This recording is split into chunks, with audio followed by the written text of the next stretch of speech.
Nous allons voir aujourd'hui quelque chose de très important, la délivrance, la suite, partie, série 3, la délivrance néo-testamentaire.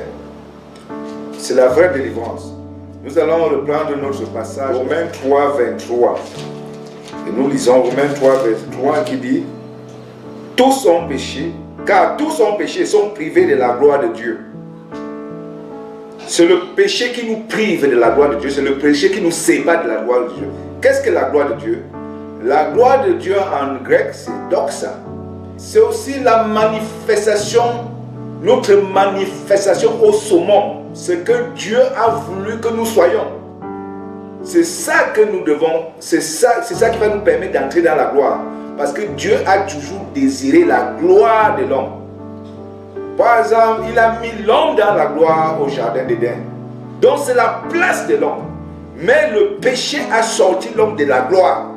Et avec le péché, on ne peut pas entrer dans notre gloire. C'est pour ça que Paul dit ici, c'est le péché qui nous sépare, qui nous prive de la gloire de Dieu. Si tu veux entrer, c'est pour ça que Jésus est venu résoudre le problème du péché, pour que nous retournions à la gloire que nous avons perdue.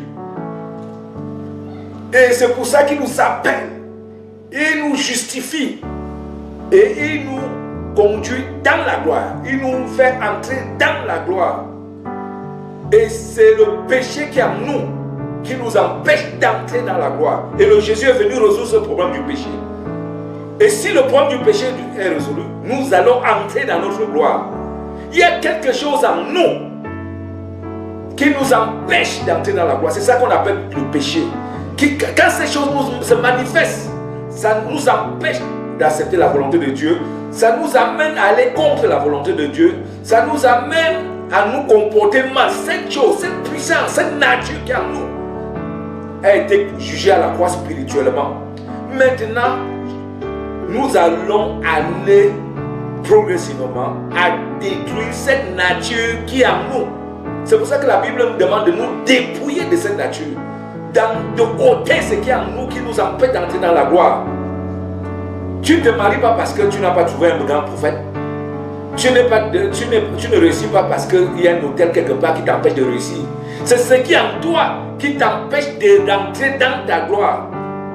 Et c'est pour ça que si tu vois les causes à l'extérieur, tu ne peux jamais entrer dans ta gloire. Jusqu'à ce que tu comprennes que cette chose qui t'empêche, cet obstacle est en toi et que Jésus a résolu ça à la croix et que tu dois le manifester physiquement dans ta vie pour entrer dans la gloire. La gloire est possible. La gloire est possible. Si tu crois, tu verras la gloire de Dieu. Et si tu marches selon ces principes, tu verras la gloire de Dieu. Si tu brises cette chose, cette puissance qui est en toi, parce que l'apôtre Paul disait, ce que je veux faire, je ne le fais pas.